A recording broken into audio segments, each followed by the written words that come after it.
अस्सलाम वालेकुम। आज हम बना लें चिकन। इसमें ये देखो मैंने 1 किलो चिकन लिया। वो मैंने प्याज, लहसुन, टमाटर, हरी मिर्चें, लाल मिर्चें, हल्दी, ये नमक। आइए चलते हैं रेसिपी के। चले मैं इसमें डाल दी हूँ ऑयल। इसमें 2 टेबलस्पून मैंने ऑयल डाली। इसमें प्याज मैंने डाल दिए। ब्राउन करके हल्की आंच पे।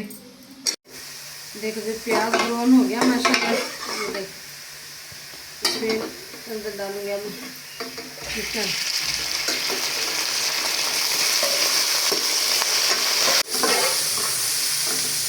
तो देखो प्याज के अंदर मैंने मुर्गी फ्राई कर ली। अब डालेंगे टमाटर, हरी मिर्चें, लाल मिर्चें और हल्दी, नमक।